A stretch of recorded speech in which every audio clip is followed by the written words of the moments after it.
মূসা নবী কই মালিক বুঝি নাই গো মালিক, কিছুই বুঝি নাই, তোমার কুদরতের খেলা কিছুই বুঝি নাই। আল্লাহ সকাল বেলা ছিল যে সবচেয়ে বড় গুনাহগার, বিকাল বেলা হয়ে গেল সবচেয়ে বড় ওলি। কেমনে হলো, কিভাবে হলো আল্লাহ তুমি একটু বুঝাইবানি। রব্বুল আলামিন তখন বলেন, মুসা রে, আমার বান্দা গুনার কথা ইয়াদ কইরা তওবার নিয়তে শিশু বাচ্চাটারে কোলে নিয়া, তার অবুঝ নিষ্পাপ বাচ্চাটারে কোলে নিয়া জঙ্গলের দিকে, পাহাড়ের দিকে রওনা দিছে।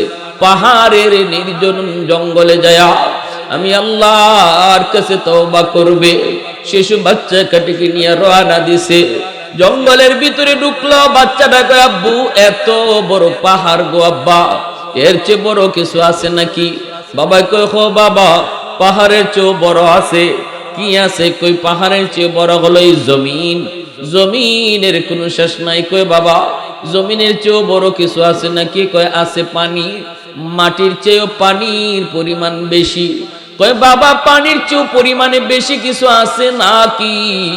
বাচ্চারা যখন কুলে বইয়া বাবারে এইরকম প্রশ্ন করে, তখন বাবা চোখের পানি মুইছে। কয় বাবা, পানির চেয়েও বেশি হয়ে গেছে তোমার বাবার গুনাহ। আমি একটু আল্লাহর কাছে তওবা করব, কারণ মালিক বলেছে, কুল ইয়া ইবাদিয়াল্লাযীনা আসরাফু আলা আনফুসিহিম লা তাকনাতু মির রাহমাতিল্লাহ। বান্দা, তোমার গুনাহ যত বেশি হোক না কেন, আমি আল্লাহর রহমত থেকে নিরাশ হও না, কারণ তোমার গুনাহ যেই পরিমাণ, আমার রহমত এর চেয়েও বেশি। অতএব বাবা শোনো, তোমার বাবার গুনাহ যত বেশি হোক না কেন, আমার আল্লাহর রহমত তার চেয়েও বেশি। আমি একটু আল্লাহর কাছে হাত উঠে দোয়া করব বাবা, আর তুমি বাবার জন্য আল্লাহর কাছে সুপারিশ কইরা আমিন বলবো। কারণ আমার এই জিহ্বা না পাক, আমার এই হাত না পাক, আমার বডি না পাক, কিন্তু তোমার এই জিহ্বাটা পাক। তুমি তো নিষ্পাপ, তোমার দ্বারা কোনো গুনাহ হয় নাই। বাবার জন্য তুমি আমিন কয়ে সুপারিশ করবা। আল্লাহ পাক বলে, রে মূসা, যখনই আমার বান্দা এরকম ভাবে তওবার নিয়তে কান্না শুরু করে দিয়েছে, তখনই তার বাবার কান্না দেখা অবুঝ বাচ্চাটাও ঠোঁট ভাঙ্গে ভাঙ্গে কান্দে আর কয়, আল্লাহ আমার আব্বারে তুমি মাফ করবানি। ওই শিশু বাচ্চাটার কান্না দেখা মাত্র আমি আল্লাহর রহমতের সাগরে ঢেউ শুরু হয়ে গেছে। ওই শিশু বাচ্চাটা সেই নিষ্পাপ, তার কান্না দেখে আমার রহমতের সাগরে ঢেউ শুরু হয়ে গেছে রে মূসা। তখন আমি শুধু তার গুনাহ মাফ করেছি তা না, বরং তার গুনাহগুলাকে নেকি বানাইয়া জগতের সকল ওলিদের সর্দার বানায়া দিছি। ইল্লা মান তাবা ওয়া আমানা ওয়া আমিলা আমালান সালিহা ফাউলাইকা ইউবাদদিলুল্লাহু সাইয়্যাতিহিম হাসানাত ওয়া কানাল্লাহু গফুরার রহিমা। আল্লাহ পাক এত বড় খুশখবর শোনাইছেন তওবাকারীর জন্য। এজন্যই যুবক, দুনিয়াতে সব কাজে সময় লাগে। মেট্রিক পাস করতে সময় লাগে, আইএ পাস করতে সময় লাগে, ব্যবসায়ী হতে সময় লাগে, যে কোনো জায়গায় যাওয়ার কথা নিলে সময় লাগে, প্রবাসে যেতে চাইলেও সময় লাগে। সময় লাগে না শুধু এক কাজের যুবক, একটা কাজে শুধু সময় লাগে না, সেটা হলো আল্লাহর ওলি হইতে সময় লাগে না। এই জায়গায় বসার আগে আমার নাম ছিল গুনাহগারের খাতায়, কিন্তু যেই মাত্র দিলে দিলে তওবা করলাম, সাথে সাথে আল্লাহ পাক আমার নাম উঠে দিলেন ওলির খাতায়। বসার আগে আমি ছিলাম গুনাহগার, তওবা করার খাতিরে আমার নাম হয়ে গেল ওলির খাতায়। এজন্য আমার ভাইরা বন্ধুরা, একটু দিলটা নরম করে কথাগুলি বুঝো। কার কোন দিন মালাকুল মউত হাজির হয় কেউ জানি না। এ যুবক, কে তোমাকে গ্যারান্টি দিল বৃদ্ধ বয়স পর্যন্ত তুমি হায়াত পাইবা, চুলদারি তোমার পাকবে, একদিন তুমি বৃদ্ধ বয়সে মসজিদে আইসা নামাজ ধরবা, এতটুকু গ্যারান্টি তোমাকে কে দিল? একটু ডান দিকে তাকাও, দেখবা তোমার খেলার সাথী কবরে শুয়ে রইছে। বাম দিকে তাকাইলে দেখবা লেখাপড়ার সাথী কবরে শুয়ে আছে। একটু যদি তুমি সামনের দিকে তাকাও, দেখবা কত চুল, কত দাড়ি, কাঁচা দাড়ি কাঁচা চুলের মানুষ চোখের সামনে কবরে শুয়ে রইছে। অতএব তওবা করার, দেরি করার কোনো সুযোগ নাই, কোনো সুযোগ নাই। আজ রাত আমার জীবনের শেষ রাত কিনা তাও আমরা কেউ জানি না। এমনও বহু খবর আমার আপনার কানে আসে রে যুবক। সন্ধ্যার সময় একসাথে কথা বলছি, একসাথে গল্প করেছি, গভীর রাত্রে তার মৃত্যুর সংবাদ। অতএব তওবা করতে আর দেরি করা যাবে না। তওবা দেরি করার বিষয় না, তওবা হলো তাড়াতাড়ি করার বিষয়। এজন্য মনে রাখবা, একটু দিলটা নরম করে কথাগুলা বোঝার চেষ্টা করো ভাইরা বন্ধুরা। যেই মানুষটা তওবা করে, তওবার খাতিরে আল্লাহ পাক রব্বুল আলামিন, নাম ছিল তওবার আগে গুনাহগার, তওবার দ্বারা হয়ে গেল আল্লাহর ওলি। তওবা করতে এমপির কাছে যেতে হয় না, তওবা করতে ইমাম সাহেবের হাত ধরতে হয় না, তওবা করতে চেয়ারম্যানের কাছে যাইতে হয় না, তওবা করতে আল্লাহর ঘরখানায় কাবা কেউ ধরা লাগে না, তওবা করতে আমার গুনাহ কাউকে শোনাইতে হয় না, কারো কাছে গিয়ে গুনার কথা স্বীকার কইরা তওবা করতে হয় না। এমনকি শরীয়তের বিধান হলো গুনাহ কাউকে জানানো নিষেধ, গুনার কথা কাউকে বলা নিষেধ। বন্ধুকেও কোনোদিন গুনার কথা বলবা না, এমনকি নিজের স্ত্রীর কাছেও কোনোদিন নিজের গুনার কথা বলবা না। আজকে যাকে আপন মনে করে তুমি তোমার গুনার কথাটা তুমি তাকে শোনাইবা, দুনিয়াতে সে যদি তোমাকে বিপদে নাও ফেলায়, কিয়ামতের ময়দানে সেই আপন মানুষটা তোমাকে বিপদে ফেলায় দিবে। বলবে, মালিক, ও মালিক, কেমন করে তুমি তারে জান্নাত দেও? আমি তো জানি সে এই গুনাহ করছে, আমারে নিজের মুখে বলছে। আল্লাহ পাক রব্বুল আলামিন তখন বলবে, বান্দারে তুই কি ভুলটা করলি?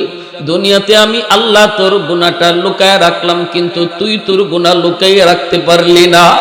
আমি আল্লাহ কাউকে জানাই নেই, কিন্তু তোর গুনাহ তুই মানুষকে জানায় দিছো। আজকে যারে জানাইছো সে তোরে আটকায় দিছে। সে বলতেছে, আল্লাহ সে কেমনে জান্নাতে যায়? সে তো এই গুনাহ করছে। এজন্য বিপদ, কঠিন থেকে কঠিন বিপদ। এজন্য কাউকে গুনার কথা বলা নিষেধ। শুধুমাত্র গুনার কথা বলবো কার কাছে? একটু জোরে আওয়াজ দেয়া বলো, কার কাছে? দিলে দিলে শুধু বলো, মালিক আমি জীবনে বহু নামাজ আমি কাজা করেছি গো মালিক। মসজিদের মিনার থেকে তুমি আমাকে বারবার ডাকছো, আল্লাহু আকবার, আল্লাহু আকবার।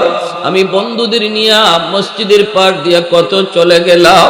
আল্লাহ তুমি বড়, তুমি বড়। এই আওয়াজ আমার কানে একবার দুইবার না, দৈনিক 5 বার আমার কানে এই আওয়াজটা পড়ছে। এরপরও আমি বন্ধুদের সাথে চলে গেছি। আল্লাহ এখন আমার বুঝ হয়েছে আমি বহুত বড় অন্যায় করেছি, বহুত বড় অপরাধ করেছি। সেদিন মালিক তোমাকে বারবার ডাক দিয়ে বলছে, ইয়া আইয়ুহাল ইনসান মা গাররাকা বিরাব্বিকাল কারীম। বান্দা তোরে কে আমি আল্লাহ থেকে দূরে সরায় দিল? কে তোরে মসজিদের পাশ দিয়া বাজারে নিয়ে গেল? অথচ আমি আল্লাহ তোরে পিছন থেকে ডাকতেছি, বান্দা যাইস না, আয়। আমি আল্লাহ বড়, তোর বন্ধু বড় নয়। আমি আল্লাহ বড়, তোর ব্যবসা বড় নয়। আমি আল্লাহ বড়, তোর দুনিয়ার কাম বড় নয়। এইভাবে আমি বারবার তোমাকে ডাকছি, তোমাকে ডাকছি। এজন্য যেই যুবক কোন এক মাহফিলে বৈশা দিলটা নরম করে দিলে দিলে শুধু আল্লাহরে কয়, আল্লাহ জীবনে যা নামাজ ছাড়ছি আর তওবা করলাম, আর সামনের জীবনে আর এক ওয়াক্ত নামাজও ছাড়বো না। রব্বুল আলামিন জীবনে যত নামাজ ছাইরা গুনাহ করছে, এই গুনাহগুলিরে আল্লাহ খুশিতে নেকি বানায় দেয়। একটু জোরে আওয়াজ দিয়া কন্যা সুবহানাল্লাহ। মুসলমানের আওয়াজে বলেন সুবহানাল্লাহ।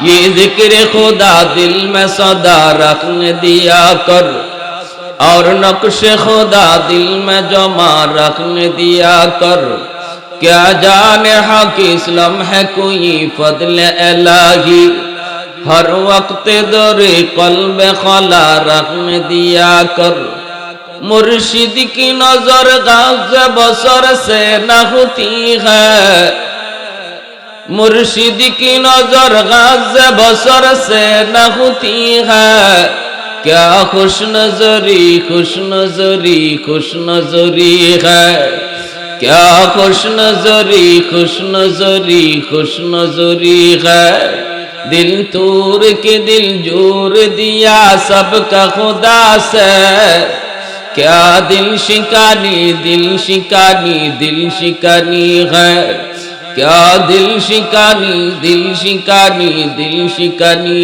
है একটু জোরে আওয়াজ দিয়া বলো আল্লাহু আকবার আর একটু জোরে আল্লাহু আকবার একজন যুবকের মসজিদে সেজদা দেওয়া আর বৃদ্ধ মানুষের সেজদা দেওয়া দুইটা বেশ কম আছে যুবক সেজদা দিয়া যত নেকি কামায় বৃদ্ধ বয়সে এত নেকি পাওয়া যায় না কারণ যুবক তার সুযোগ ছিল শক্তি ছিল সামর্থ্য ছিল তার বন্ধুদের সাথে আড্ডা দেওয়ার সুযোগ ছিল যাত্রার গানের আয়োজনে যাওয়ার সুযোগ ছিল গুনাহ করার এরপরও যেই যুবক গুনাহ করে না আল্লাহর ভয়ে যেই যুবক গুনাহ করে না আজান হলে তার মসজিদে পাওয়া যায় মুরব্বীদের শ্রদ্ধা করতে দেখা যায় বাপ মার সেবা করতে পাওয়া যায় যেই যুবককে যৌবনে উলামায়ে কেরামকে তাজিম করতে পাওয়া যায় এই যুবক ওই যুবক আল্লাহ বলেন যৌবনে এসে আমার তালিকায় ওলি আর শুধু ওলি না তার উসিলায় আমি জমিন টিকায় রাখি লাউলা মাশাইখ রুক্কা ওয়াশবাব খুশা ওয়াল আতফাল রুদ্দা ওয়াল আনআম রুত্তা লাজআলতুস সামাআ হাদিদা ওয়াল আরদা খাফসাফা ওয়াত তুরাবা রামাদা وما أنزلت من السماء قطرا وما أنبت من الأرض نباتا بل أنزلت عليكم العذاب صبا رب العالمين ডাক দিয়ে বলেন রে জমিন ভালো করে শুন কারণ জমিন আল্লাহর কাছে প্রতিদিন আবদার করে আলা কুল্লা ইয়াউমিন বাল আরদা ইস্তাজিনু রাব্বাহু আবতালিউ ইবনা আদম ফি কারি জমিন কই মালিক আমি ওই বেনামাজির পায়ের বোঝা আর কত নিব ওই সুদকুরের পায়ের বোঝা আমি জমিন আর কত সইব আল্লাহ ওই জিনাকুরের পায়ের লোড আমি জমিন আর কত নিব অহংকারের পায়ের বোঝা আমি কত সইব মালিক জমিন প্রতিনিয়ত আল্লাহর কাছে আবদার করে আল্লাহ অনুমতি দাও আবদালিউ ইবনা আদম ফি কারি ওই বেনামাজি নাফরমানটারে আমি জমিন গিলে ফেলি ওরে হাঁটতে দিব না ওরে দৌড়াইতে দিব না ওরে আমি জমিন তারে গিলে ফেলবো ও মালিক অনুমতি দাও সুদকুর ঘুষখোরকে আমি জমিনের উপর দিয়ে হাঁটার সুযোগ দেব না আমি তাদেরকে গিলে ফেলি আসবিরু ইলা বাতা আসবিরু আমি ধৈর্য ধরবো তো আর কত কাল ধৈর্য ধরবো আমি জমিন আর কত কাল গুনাহগারের পায়ের বোঝা নিব রব্বুল আলামিন তখন বলেন জমিন থাম থাম আমার আর আমার বান্দা বান্দির ভিতরে তোমরা কেউ কথা বলবা না এই মানুষকে তুমি গিলে ফেলতে চাও ধ্বংস করে দিতে চাও মেরে ফেলতে চাও জানো নি আমি আল্লাহ এই মানুষ জাতিকে বড় আদর করে বানাইছি আসমান আল্লাহ বানাইছেন কুন ফায়াকুন বইলা জমিন আল্লাহ বানাইছেন কুন ফায়াকুন বইলা ফেরেশতা আল্লাহ বানাইছেন কুন ফায়াকুন বইলা কিন্তু আমারে আপনারে আল্লাহ পাক কুন ফায়াকুন বলে বানায় নাই আমারে আপনারে যখন আল্লাহ বানাইছে আল্লাহ বলে খালাকতু বিয়াদাইয়া আমি আল্লাহ আমার নিজের হাত দিয়া বান্দা বান্দিরে বানাইছি কারণ এই চেহারার মধ্যে এত দামি কপাল এই কপাল দিয়া বান্দা আমার কদমে সেজদা দিবে ফজরে সেজদা দেয় নাই সামনে জোহরে রক্ত আমার বান্দা জোহরের সময় গিয়া সেজদা দিলে ফজরের নামাজের গুনাহ আমি মাফ করে দিব। জোহরের নামাজ পড়ে নাই, আসরের জন্য আমি আল্লাহ অপেক্ষা, আসরের নামাজে গিয়ে সেজদা দিবে, জোহর না পড়ার গুনাহ আমি আল্লাহ মাফ করে দিব। এইভাবে রব্বুল আলামিন কয়ে জমিন থাম, সাবধান আমার বান্দা বান্দির ব্যাপারে তোমরা কেউ কোনো কথা বলবা না। এখনো জমিনের ভিতরে এমন কিছু বৃদ্ধ আছে, লাউলা আমার শাইখ রক্কা, এখনো এমনও জমিনের ভিতরে এমনও কিছু বৃদ্ধ আছে যাদের চুলদারি সাদা হয়ে গেছে, হাঁটুতে ব্যথা, কোমরে তার ব্যথা, রুকু করতে সেজদা কষ্ট হয়, সেজদা দিতে তার বড় কষ্ট হয়, মসজিদে আসতে গেলে লাঠি বর দিয়া আসতে হয়। এরপরও আমার বান্দা কষ্ট করে করে লাঠি বর দিয়া হলেও মসজিদে হাজির হয়। কষ্ট করে করে যখন আমার কদমে সেজদা দেয়, তার ওই সেজদার দিকে তাকাইয়া আমি এই জমিন টিকায়া রাখছি। 2 নম্বরে আল্লাহ বলেন ওয়াশাবাবু খুশা, এখনো জমিনের ভিতরে কিছু যুবক যৌবনের পাগলামি করে না, যৌবনে গুনার কাজে যায় না, যৌবনে বন্ধুদের সাথে গান বাজনায় যায় না, চুরি ডাকাতিতে যায় না, জিনা ব্যভিচার করে না। ওই যুবককে যৌবনে মসজিদে পাওয়া যায়, যৌবনে তারে বাপ মার সেবা করতে পাওয়া যায়, যৌবনে মুরব্বীদেরকে শ্রদ্ধা করতে দেখা যায়, যৌবনে উলামায়ে কেরামের সাথে মিলেমিশে থাকতে তারে পাওয়া যায়। এখনো তার মাথায় যৌবনে মাথায় টুপি পাওয়া যায়, যৌবনে তার মুখে দাঁড়িয়ে দেখা যায়। আল্লাহ বলেন কলিজার ভিতরে দুনিয়ার কোনো নাপাক প্রেম ভালোবাসা জন্মায় না, বরং কলিজার ভিতরে আমি আল্লাহর প্রেম জমায় নেয়। ওই যুবকের দিকে তাকাইয়াও আমি এই জমিন টিকায়া রাখছি। একটু আওয়াজ দিয়া মুসলমানের আওয়াজে সুবহানাল্লাহ হয় না? আরো জোরে সুবহানাল্লাহ, আল্লাহু আকবার হয় নাই? আল্লাহু আকবার। আল্লাহ তুমি কবুল করো, জোরে বলেন আমিন, আরো জোরে বলেন আমিন। এজন্য তওবার দাম আছে না নাই? আর একটু জোরে বলা আছে না নাই? ওই যুবক নবী বলেন লা ওয়ার আকাল কাফি, লা ওয়ার আকাল কাফি, সুযোগ ছিল যার গুনাহ করার, সুযোগ ছিল যার গুনাহ করার, শক্তিও ছিল যার গুনাহ করার, এরপরও যে সুযোগ পাওয়ার পরও গুনাহ করে না আল্লাহর ভয়ে। কার ভয়ে? জোরে বলেন কার ভয়ে? আর একটু জোরে বলেন কার ভয়ে? সে আল্লাহর কি হয়ে যায়? ওলি হয়ে যায়। সে কি হয়ে যায়? নবী বলেন লা ওয়ারআ, তার চেয়ে বড় বুজুর্গ আর কে আছে? এর চেয়ে বড় পরহেজগারি আর কে আছে? এর চেয়ে বড় বিলায়াত কার আছে? এর চেয়ে বড় বুজুর্গি কার আছে? যার সুযোগ ছিল গুনাহ করার, এরপরও আল্লাহর ভয় করে না, সেই হলো তোমাদের ভিতরে আল্লাহর ওলি। যুবক যৌবনে পাগলামি করার সুযোগ ছিল, যৌবনে বন্ধুদের সাথে গান বাজনা আয়োজন করার সুযোগ ছিল। আজকে এই রাজার চরের বাইতুল আমান জামে মসজিদ এবং এই যুব সমাজ ধন্য। আজকে এই যুবকদের বাপমা, যে যুবকরা আজকে মাহফিলের আয়োজন করেছে, অথচ তারা চাইলে এখানে একটা গানের আয়োজন করতে পারতো, ঠিক কিনা? গানের আয়োজন করতে পারতো, একটা খেলাধুলার আয়োজন করতে পারতো, একজন গায়িকা নায়িকা আনতে পারতো। কিন্তু ধন্য আজকে ওই মা বাবা যাদের সন্তানরা আজকে কোরআনের মাহফিলের আয়োজন করেছে, বলি আলহামদুলিল্লাহ। আর একটু জোরে বলি আলহামদুলিল্লাহ। এজন্য আল্লাহ রসুল বলে যে যুবক যৌবনের সুযোগ তাকে তার গুনাহ করার, এরপরও আল্লাহর ভয়ে করে না, সে যৌবনেই আল্লাহর প্রিয় হয়ে যায়, আল্লাহর ওলি হয়ে যায়। কি ভাই? তাহলে মুরব্বীরা যুবকদেরকে ওয়াজ মাহফিলের দিকে, যুবকদেরকে নামাজের দিকে, যুবকদেরকে ভালো কাজের দিকে সবসময় আগায় দেওয়া দরকার আছে না নাই? যে সমাজের যুবকরা ভালো কাজে থাকে, এই সমাজ ভালো হয়ে যায়। এই যে সমাজের যুবকরা খারাপ দিকে যায়, এই গোটা সমাজ খারাপ হয়ে যায়, ঠিক না? এজন্য আমার ভাই একটু দিলটা নরম করে কথাগুলি বোঝার চেষ্টা করো। হযরত মূসা আলাইহিস সালাম আল্লাহ পাকের একজন জলিলুল কদর পয়গম্বর, বনি ইসরাইলের একজন জলিলুল কদর পয়গম্বর হলেন হযরত মূসা, যিনি জমিনে বসে আল্লাহর সাথে হাজার হাজার বার ৪৫০০-এর উপরে তিনি আল্লাহর সাথে জমিনে বৈশা কথা বলছেন। এজন্য ওনার উপাধি হলো কালিমুল্লাহ। উপাধি হলো মুসা নবী জমিনে বসে আল্লাহর সাথে কথা বলছেন, আর আমার আপনার নবী মেরাজে আল্লাহর কাছে গিয়ে আল্লাহর সাথে কথা কইছেন। সুবহানাল্লাহ, জোরে কন্যা, আরো জোরে কন্যা সুবহানাল্লাহ।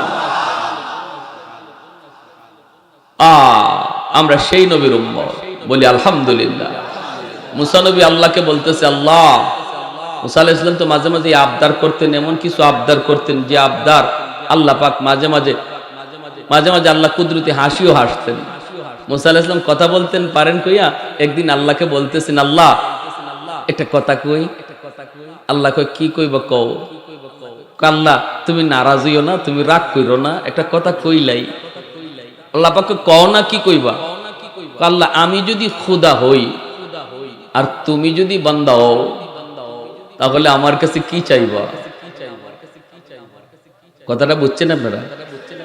আমি যদি খোদা হতাম আর তুমি যদি বান্দা হইতা তাহলে আমার কাছে তুমি কি চাইতা। প্রশ্নটা কেমন হইল না? আল্লাহ পাক কয়, মুসা কি কইতেছো, হুশ আসেনি? বলে, আল্লাহ আমার সব হুশ আছে ঠিকই, কিন্তু আমার একটা উদ্দেশ্য আছে। আমি জানতে চাই কোন জিনিসটা তোমার কাছে বেশি প্রিয়, কোনটা চাইতে হবে, তোমার মুখে শুনতে চাই। আমি যদি খোদা হতাম, তুমি যদি বান্দা হইতা, কি চাইতা? তখন আল্লাহ পাক কুদরতি মুস্কি হাসে কয়, আমি যদি এমনই যদি হইতো, এমন তো হবে না, এমনই যদি হইতো তাহলে আমি তোমার কাছে সুস্থতার নিয়ামত চাইতাম। মূসা নবী কয়, মালিক আমিও পায়া গেছি, আমি তোমার কাছে কি চাইবো? সুস্থতার নিয়ামত চাই। আল্লাহর মুখ থেকে বাইর করাইছেন, সুবহানাল্লাহ। এজন্য একজন মুসলমান, একজন মানুষের সবচেয়ে বড় নিয়ামত হলো সুস্থতার নিয়ামত। ঠিক কিনা ধরে বলেন? সুস্থ যদি না থাকি তাহলে কোনো কিছুই ভালো লাগবে না, নামাজ পড়তেও ভালো লাগবে না। এজন্য সুস্থতা বহুত বড় নিয়ামত, বহুত বড় নিয়ামত। মূসা আলাইহিস সালাম একদিন আল্লাহকে বলতেছেন, মালিক এই জমিনের ভিতরে সবচেয়ে বড় নাফরমান কে, সবচেয়ে বড় গুনাহগার কে, একটু দেখতে মন চায়। আল্লাহ তুমি আমাকে একটু দেখাবানি। রব্বুল আলামিন কয়, মূসা সবচেয়ে বড় নাফরমান তুমি দেখতে চাও, সবচেয়ে বড় গুনাহগার বুঝি তুমি দেখতে চাও? বলে, হ মালিক। আল্লাহ বলেন, যাও তাহলে 3 রাস্তার মুখে যায় দাঁড়াও, 3 রাস্তার মোড়ে তুমি যায় দাঁড়াও, অমুক জায়গাটার মধ্যে দাঁড়াবা। দেখবা ওই দিক থেকে একজন মানুষ আসতেছে, তার কোলে একটা শিশু বাচ্চা। ভালো করে চেহারাটা দেখে নিও, সেই হলো এই জমিনের সবচেয়ে বড় গুনাহগার। এই গোটা দুনিয়াতে এর থেকে বেশি আর কেউ গুনাহ করে নাই। যে পরিমাণ গুনাহ করছে, মূসা আলাইহিস সালাম ওই গুনাহগারকে দেখার জন্য এখানে যে দাঁড়াইছেন 3 রাস্তার মোড়ে, যে দেখেন যে ঠিকই তো একটা লোক আসতেছে বাচ্চা কোলে নিয়ে। মূসা আলাইহিস সালাম কোনো কথা নাই, বার্তা নাই, পরিচয়ও দিলেন না কে, তিনিও জানতে চাইলেন না তুমি কে, কি নাম তোমার, কোনো কথা নাই, শুধু চেহারাটা দেখছেন। হাই রে, এই লোকটা এই জমিনের সবচেয়ে বড় গুনাহগার, না জানি কি পরিমাণ গুনাহ করছে, আর না জানি কি রকম গুনাহ করছে। আল্লাহ আমারে বলছে এর থেকে বড় গুনাহগার আর জমিনে কেউ নাই। মূসা নবী তার চেহারাটা দেখে চলে আসছে, আইসা বাড়িতে আইসা বলতেছে, আল্লাহ সকালবেলা তো গুনাহগার দেখলাম, এবার বিকাল হয়ে গেছে, মন চায় এই জমিনে সবচেয়ে বড় ওলিকে, সবচেয়ে বড় বুজুর্গকে, তোমার সবচেয়ে প্রিয়কে, তাকেও তো দেখতে মন চায়। আল্লাহ পাক বলেন, মূসা যেখানে সকালে দাঁড়াইছ, দেখবা ওই দিক থেকে একজন আসতেছে, তার কোলেও বাচ্চা। মূসা নবী আবার ওই জায়গায় তিনি যায় দাঁড়ালেন, দাঁড়ায় তিনি দেখতেছেন ওই দিক থেকে যেই মানুষটা আসতেছে জগতের সবচেয়ে বড় অলি হইয়া, সে আর কেউ নয়, সকালবেলা যেই মানুষটার সবচেয়ে বড় গুনাহগার হয়ে গেছে, বিকালে সবচেয়ে বড় অলি হইয়া ফিরতেছে। সুবহানাল্লাহ। মূসা নবী কয়, মালিক বুঝি নাই গো মালিক, কিছুই বুঝি নাই, তোমার কুদরতের খেলা কিছুই বুঝি নাই। আল্লাহ সকাল বেলা ছিল যে সবচেয়ে বড় গুনাহগার, বিকাল বেলা হয়ে গেল সবচেয়ে বড় ওলি। কেমনে হলো, কিভাবে হলো, আল্লাহ তুমি একটু বুঝাইবানি। রব্বুল আলামিন তখন বলেন, মূসা রে, আমার বান্দা গুনার কথা ইয়াদ কইরা তওবার নিয়তে শিশু বাচ্চাটারে কোলে নিয়া, তার অবুঝ নিষ্পাপ বাচ্চাটারে কোলে নিয়া জঙ্গলের দিকে, পাহাড়ের দিকে রওনা দিছে। পাহাড়ের নির্জন জঙ্গলে যায় আমি আল্লাহর কাছে তওবা করবে। শিশু বাচ্চা কাটিকে নিয়ে রওনা দিছে, জঙ্গলের ভিতরে ঢুকলো। বাচ্চাটা কয় আব্বু এত বড় পাহাড় গো আব্বা, এর চেয়ে বড় কিছু আছে নাকি? বাবা কয় হো বাবা, পাহাড়ের চেয়েও বড় আছে। কি আছে? কই পাহাড়ের চেয়ে বড় হলো এই জমিন, জমিনের কোনো শেষ নাই। কয় বাবা জমিনের চেয়েও বড় কিছু আছে নাকি? কয় আছে পানি, মাটির চেয়েও পানির পরিমাণ বেশি। কয় বাবা পানির চেয়েও পরিমাণে বেশি কিছু আছে নাকি? বাচ্চারা যখন কুলে বইয়া বাবারে এইরকম প্রশ্ন করে, তখন বাবা চোখের পানি মুইছে। কয় বাবা পানির চেয়েও বেশি হয়ে গেছে তোমার বাবার গুনাহ। আমি একটু আল্লাহর কাছে তওবা করব, কারণ মালিক বলেছে কুল ইয়া ইবাদিয়াল্লাযীনা আসরাফু আলা আনফুসিহিম লা তাকনাতু মির রাহমাতিল্লাহ। বান্দা তোমার গুনাহ যত বেশি হোক না কেন, আমি আল্লাহর রহমত থেকে নিরাশ হয়ো না, কারণ তোমার গুনাহ যেই পরিমাণ আমার রহমত এর চেয়েও বেশি। অতএব বাবা শোনো, তোমার বাবার গুনাহ যত বেশি হোক না কেন, আমার আল্লাহর রহমত তার চেয়েও বেশি। আমি একটু আল্লাহর কাছে হাত উঠে দোয়া করব বাবা, আর তুমি বাবার জন্য আল্লাহর কাছে সুপারিশ কইরা আমিন বলবো। কারণ আমার এই জিহ্বাটা পাক, আমার এই হাত না পাক, আমার বডি না পাক, কিন্তু তোমার এই জিহ্বাটা পাক। তুমি তো নিষ্পাপ, তোমার দ্বারা কোনো গুনাহ হয় নাই। বাবার জন্য তুমি আমিন কয়ে সুপারিশ করবা। আল্লাহ পাক বলে রে মূসা, যখনই আমার বান্দা এরকম ভাবে তওবার নিয়তে কান্না শুরু করে দিয়েছে, তখনই তার বাবার কান্না দেখা অবুঝ বাচ্চাটাও ঠোঁট ভাঙ্গে ভাঙ্গে কান্দে আর কয় আল্লাহ আমার আব্বারে তুমি মাফ করবানি। ওই শিশু বাচ্চাটার কান্না দেখা মাত্র আমি আল্লাহর রহমতের সাগরে ঢেউ শুরু হয়ে গেছে। ওই শিশু বাচ্চাটা সেই নিষ্পাপ, তার কান্না দেখে আমার রহমতের সাগরে ঢেউ শুরু হয়ে গেছে রে মূসা। তখন আমি শুধু তার গুনাহ মাফ করেছি তা না, বরং তার গুনাহগুলাকে নেকি বানাইয়া জগতের সকল ওলিদের সরদার বানায়া দিছি। একটু জোরে আওয়াজ দিয়ে সুবহানাল্লাহ। আলহামদুলিমান কদ্দারা খাইরাম ওয়া খাবালা, আলহামদুলিমান কদ্দারা খাইরাম ওয়া খাবালা, ওয়া শুকরু লিমান সাওয়ারা হুসনাম ওয়া জামালা, ফরদুন সামাদুন আন সিফাতিন খালকে বারিউন, রব্বুন আযালিয়ুন খালাকাল খালকা কামালা, লা জিদ্দা ওয়ালা নিদ্দা ওয়ালা হাদ্দা লিমাওলা, আল আনা কামা কানা ওয়ালাম ইয়ালকা যাওয়ালা, আল আনা কামা কানা ওয়ালাম ইয়ালকা যাওয়ালা। একটু জোরে সুরে বলেন আল্লাহু আকবার, আর একটু জোরে আল্লাহু আকবার। বলুন তো সকালবেলা গুনাহগার, বিকালে আল্লাহর ওলি, যত তাড়াতাড়ি হওয়া যায় পৃথিবীতে আর কোনো কাম এত তাড়াতাড়ি হওয়া যায়? এত তাড়াতাড়ি হওয়া যায় সম্ভব না। এমনকি বসার আগে ওই জায়গায় এই মাহফিলে বসার আগে গুনাহগার আর বসে দিলে দিলে তওবা করার দ্বারা তার নাম ওলির খাতায়। জোরে কোন আল্লাহু আকবার। কেউ জানবে না, কেউ শুনবে না, তারপর আল্লাহ মাফ করে দেয়। মুসা আলাইহিস সালাম একদিন আবার আল্লাহকে জিজ্ঞেস করে, আল্লাহ ও আল্লাহ, জান্নাতে আমার বন্ধু কে হইব? জান্নাতে আমার বন্ধু কে হবে? রব্বুল আলামিন বলে, তোমার বন্ধু জান্নাতে কে হবে এটা তুমি দেখতে চাও, জানতে চাও? মুসা নবী কে, আল্লাহ আমি তার একটু দেখতে চাই, দুনিয়াতেই আমি আমার বন্ধুর একটু দেখতে চাই, কে জান্নাতে আমার বন্ধু হবে। আল্লাহ পাক বলে, যাও অমুক এলাকার অমুক বাজারে একজন ব্যবসায়ী আছে। কিসের ব্যবসা করে? কসাই। সে গোশত বেচে।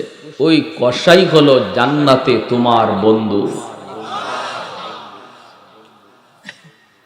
মুসা আলাইহিস সালাম কয়, মালিক আমি এত বড় পয়গম্বর, কসাই আমার বন্ধু বলে হ?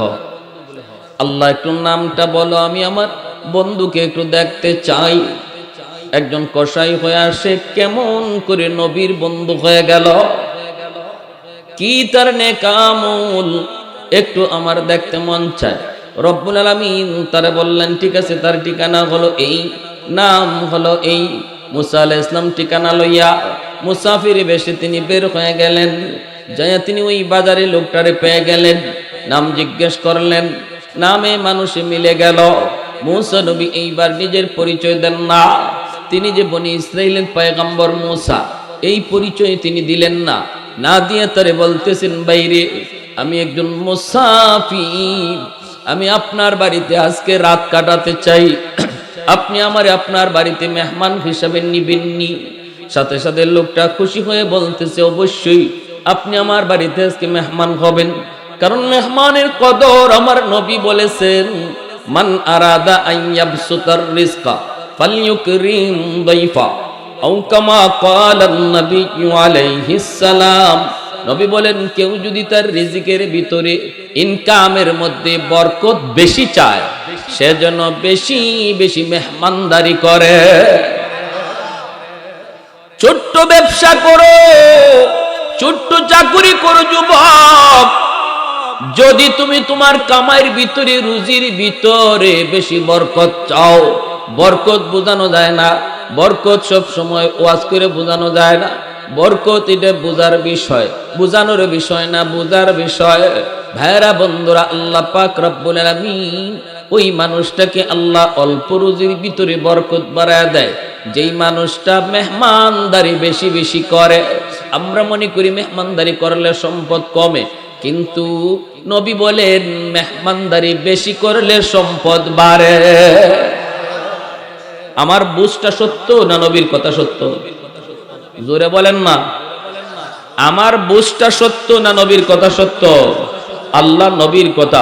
আমরা মনে করি আমার বাড়িতে কাউকে খাওয়াইলে এটা কমলো, এটা তো কমলো এর না, কিন্তু রসুল কয় না, তুমি যদি কাউরে তোমার ঘরে খাওয়াও এটা বাড়লো। সুবহানাল্লাহ, জোরে বলেন। ওই লোক বলতেছে, ঠিক আছে আপনি আমার বাড়িতে মেহমান হন।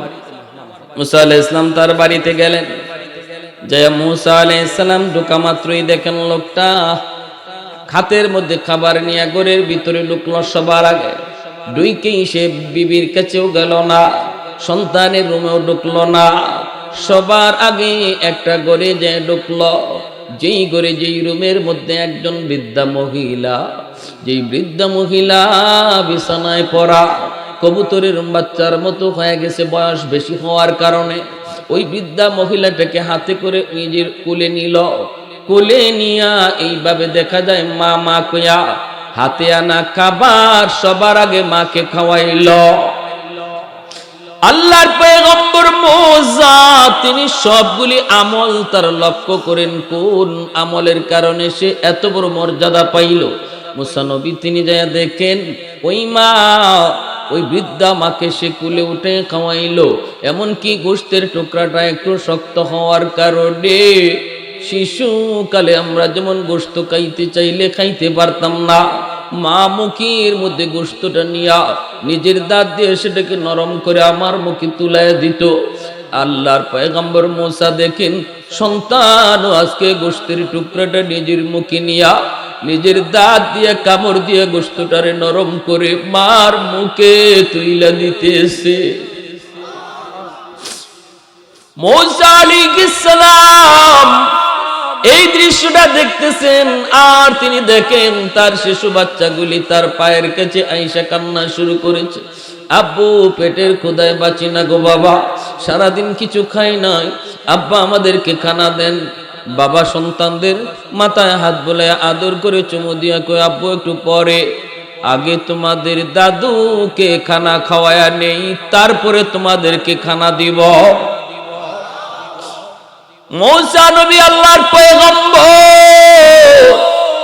সবগুলি কথা শুনতেছেন, আর তিনি সবগুলি দেখতেছেন আর বলতেছেন, বাইরে এই বাচ্চাগুলি কার? বলে বাচ্চাগুলি আমার। এই মহিলা কে? কয় আমার মা। বাচ্চাগুলি তুমি খানা দিলা না কেন? আমি আমার মাকে আগে খানা খাওয়াই, এরপরে আমার সন্তানকে খানা দিই, এরপরে আমি নিজে খাই, এরপরে বিবি খায়। ভাইরা বন্ধুরা, মায়ার নবী মুসা পয়গম্বর তখন বলতেছেন, ভাই এইভাবে বাচ্চাগুলিরে আগে তুমি খানা দাও না, আগে খানা দেও তুমি তোমার মাকে। বলো না এই আমলটা জীবনে কতদিন যাবত চালাইছ, আগে মাকে খানা দাও, এরপরে সন্তানকে, এরপরে নিজে খাও। যুবক চোখের পানি মুছে আর কই, মুসাফির আজকে 40 বছর যাবত আমি এই আমল করি এবং আমি আমার মালিকের কাছে দোয়া করি, মালিক যেন এই আমল করতে করতে আমাকে কবরে ডাক দেয়। মৌসা নবী কই, ভাই মাকে তুমি আগে খানা দাও, এটা তো আমার আল্লাহর নির্দেশ। ইয়াসআলুনাকা মাযা ইউনফিকুন কুল মা আনফাকতুম মিন খায়র ফালিল ওয়ালিদাইনি ওয়াল আকরাবিন। আল্লাহ পাক বলেছেন সূরা বাকারার মধ্যে, আল্লাহ পাক বলেন বন্ধু, মানুষ তোমার কাছে জানতে চায় কোন জায়গায় সবার আগে টাকা পয়সা খরচ করবে। আমি আল্লাহ জবাব দিয়া জানায়া দেই, তুমি জবাব দিও না। আমি জানায়া দেই, তুমি মানুষে জানায়া দাও।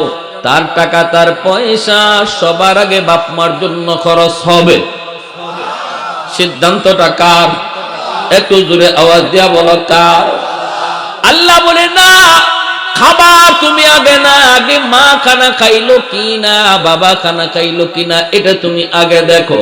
পকেটে টাকা আসছে রে যুবক, তুমি ঔষধ কিনবা, তোমারটা আগে নয়, সন্তানেরটাও আগে নয়, আগে মার ঔষধ, বাবার ঔষধ আগে কিনো। কাপড় কেনার আগে নিজেরটাও আগে নয়, আগে দেখো বাপ মার কাপড় চোপড় লাগবে কিনা। পকেটে টাকা আসলে যখনই তুমি খরচ করবা, আল্লাহ পাকের আদেশ হলো এই টাকা সবার আগে বাপ মার জন্য খরচ হবে। মৌসা নবী বলতেছে, ভাই তুমি তোমার মাকে এইভাবে নিজে কুলে নিয়ে এইভাবে গোশতরে নরম কইরা চাবায়া চাবায়া মারে খাওয়াইতেছো, আর তোমার মা বিড়বিড় করে কি যেন দোয়া করতেছে, একটু আমাকে শোনাইবানি। যুবক বলতেছে, মুসাফির আমার আম্মা দুইটা দোয়া করেন সব সময়, একটা দোয়া কবুল হয়ে গেছে, আমি পেয়ে গেছি দুনিয়ায়, আর একটা দোয়া কবুল হবে কি হবে না আমি জানি না। মুসা নবী তখন বলেন, কোন দোয়া একটু বলো। মায়ের দোয়া করে, আল্লাহ আমার সন্তানের রিজিকের ভিতরে বরকত বাড়ায় দিও। আল্লাহু আকবার। আমার সন্তানের রুজির ভিতরে আল্লাহ তুমি বরকত বাড়ায় দিও। এই দোয়াটা আমি পাইয়া গেছি। ছোট্ট একটা ব্যবসা করি, কিন্তু এর ভিতরে এই পরিমাণ বরকত আল্লাহ দিছে, আমার কোনো অভাব নাই, আমার কাছে কেউ কোনো পাওনা পায় না, আমি সর্বদিক দিয়ে খুশি, সব দিক দিয়ে আমি খুশি, দুনিয়ার জীবনে আমি বড় শান্তিতে আছি মার দোয়ার কারণে। আরেকটা মা দোয়া করে, আল্লাহ জান্নাতে আমার সন্তানকে মুসা নবীর বন্ধু বানাইও। ও মুসাফির, আমি জানি না এই দোয়াটা কেমনে কবুল হবে, আমি একজন সাধারণ কসাই, আর কই মুসা নবী, আমার মা এটা কেমন দোয়া করে আমার বুঝে আসে না। এই কথা বলতে মুসা আলাইহিস সালামের চোখ থেকে দর দর করে পানি পড়ে, টান দিয়া লোকটারে বুকে জড়ায় দুইরে কান্দে আর কই, ভাই রে আয় আমার বুকে আয়, আয় আমার বুকে আয়। তোমার মার দ্বিতীয় দোয়াটাও আল্লাহর দরবারে কবুল হয়ে গেছে। আমি গোলাম বনি ইসরাইলের পয়গম্বর, আমি গোলাম বনি ইসরাইলের নবী, যার নাম হলো মুসা কালিমুল্লাহ। আল্লাহ আমাকে জানাইছে তুমি জান্নাতে আমার বন্ধু হবে। আমি আসেছি মুসাফির বেশে তোমার আমলটা জানার জন্য, কোন আমলের কারণে তুমি এত বড় মর্যাদা পাইছো আমার বুঝ হয়ে গেছে। মার খেদমত করার কারণে, মার দোয়ার উসিলায় আল্লাহ পাক তোমাকে সাধারণ একজন ব্যবসায়ী হওয়ার পরেও জান্নাতে আমি মুসা নবীর বন্ধু হিসাবে কবুল করেছে। একটু জোরে আওয়াজ দিয়ে সুবহানাল্লাহ। তাহলে যাদের বাপ মা দুনিয়া আছে, বাপ মার সেবা করে দোয়া নেওয়ার দরকার আছে না নাই? দুনিয়া তো সফল, আখেরাতেও সফল। যারা দুনিয়া বাপ মা পাইয়া বাপ মারে খুশি রেখে চলে, বাপ মার দোয়া নিয়ে চলে, এরা দুনিয়া তো সফল, আখেরাতেও সফল। আর যারা মারে বাবারে কষ্ট দেয়, বাপ মার কথা মতো চলে না, এরা দুনিয়া তো ব্যর্থ, আখেরাতেও ব্যর্থ। এমন একজন সন্তান আমার এই মসজিদ, আল্লাহর ঘর মসজিদের জন্য মার নামে একজন ভাই 1000 টাকা দিবেন এমন কে আছে? নগদ নগদ